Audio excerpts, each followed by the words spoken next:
हम वो कथा कहने जा रहे हैं कि सबरी माता से मिल करके हनुमान जी अपना उधर का रास्ता सोच रहे हैं कि अब चलना चाहिए। उन दिनों क्या होता है कि सुग्रीव बाली के भय से ऋषमुख पर्वत पर आ गए, क्योंकि ऋषमुख पर्वत पर बाली साप के कारण नहीं आ सकता था। उसे साप था कि वो जाएगा तो मर जाएगा, इसलिए अपना जान बचाकर बाली से ऋषमुख पर्वत पर अपने मंत्रियों के साथ, जाम्बवंत भी साथ में थे, सुग्रीव आकर बैठे हुए थे। इधर से सबरी ने सारी बात बता दी थी हनुमान जी को। हनुमान जी गए, सुग्रीव जी से मित्रता हुई, सब बैठकर अपना बातें कर रहे थे, राम का भजन करने लगे। एक दिन क्या हुआ कि एकाएक सुग्रीव की पंपा सर के नीचे पहाड़ का नज़र चली गई। उन्होंने देखा कि दो पुरुष है और इधर आने के रास्ता खोज रहे हैं। लगता है कोई वीर मनुष्य है, धनुषधारी है, फिर भी जटा बंधे हुए है, उदासीन है, समझ में नहीं आ रहा है कौन है।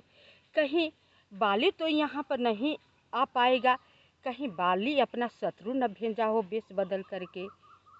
हनुमान, तुम सब कुछ में की जानकारी तुम्हें हो, वेश बदलने में तुम निपुण हो, अपना भेष बदल करके जाओ, पता करो कि मनुष्य कौन है। अगर बाली का भेजा हुआ शत्रु होगा तो इशारे से बता देना, मैं यहाँ से चला जाऊँगा, कहीं अन्यंत्र जगह चला जाऊँगा। हनुमान जी चल दिए, ब्राह्मण का वेश बना करके चल देते हैं। आते हैं तो राम लक्ष्मण दोनों अपना खोज रहे थे, सुग्रीवी की पता ढूंढ रहे थे। सबरी माता ने बताया था, देखिए राम लक्ष्मण को भी सबरी माता ही ने बताया था कि ऋषमुख पर्वत पर सुग्रीव जी रहते हैं, वहीं पर हनुमान जी रहते हैं, इसी रास्ते से चले जाओ। तो चले जा रहे थे, पहाड़ बहुत ऊंचा ऊंचा, सब देख रहे थे कैसे पहाड़ पर चढ़ा जाएगा। इतने में सुग्रीव की दृष्टि पड़ती है तो हनुमान जी के भेजते हैं। हनुमान जी ब्राह्मण का वेश पकड़ करके आते हैं। अब पहले तो संस्कृत में बोलते हैं, तब भगवान जी उन्हें हनुमान जी को देखते हैं और मंद मंद मुस्कुराते हैं। कहते हैं कि तुम लोग बहुत वीर पुरुष लग रहे हो, किसी बड़े राजघराने की भी लग रहे हो, वन में रहने वाले तो लगते नहीं। तुम्हारे कोमल कोमल शरीर या कोई ऋषि कुमार लग रहे हो। ये बताओ तुम हो कौन?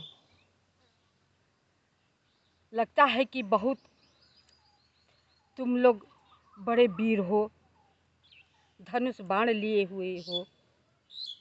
ये बात सारी बात हनुमान श्री राम जी सुन करके लक्ष्मण जी से कहते हैं, ये ब्राह्मण देव तो लगता है कि सब वेदों को पढ़कर पारंगत हो चुके हैं, इन्हें तो अपने राजा को अपने साथ मंत्री बनाना चाहिए।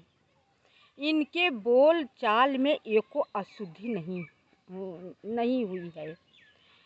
हे लक्ष्मण, ये ब्राह्मण देव बहुत चतुर चालाक लग रहे हैं। ये लक्ष्मण जी से प्रभु श्री राम जी बातें कर रहे थे। तब लक्ष्मण जी हनुमान जी से कहते हैं कि हमारा परिचय पूछ रहे हो, हमारा परिचय सुन लो। हम अयोध्या महाराज राजा दशरथ के पुत्र हैं। ये मेरे भाई राम हैं, बड़े हैं, इनका नाम राम है, मैं छोटा हूँ, मेरा नाम लक्ष्मण है। अपने पिता के आज्ञा पालन करने के लिए, वचन को पालन करने के लिए हम लोग वन में आए हुए हैं, सुग्रीव जी को ढूंढ रहे हैं।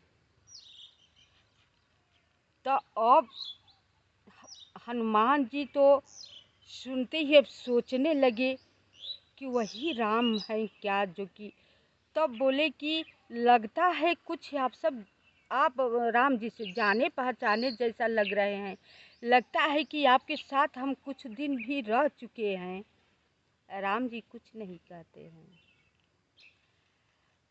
तब हनुमान जी पहचान जाते हैं, पहचान करके अपना रूप तुरंत अपने रूप में आ जाते हैं, आ करके उनके चरणों पर गिर जाते हैं प्रभु श्री राम जी के। कहते हैं, हे प्रभु, मैं तो पशु था, निर्बुद्धि था, आपको पहचानने में लेट कर दिया। लगता है कि मैंने आपसे कपट किया, इसलिए आप मुझसे नहीं बोले। लक्ष्मण भैया से बात किए, मुझसे बात नहीं किए। मेरी गलती को आप क्षमा कीजिए प्रभु, आपसे कपट नहीं करने चाहिए।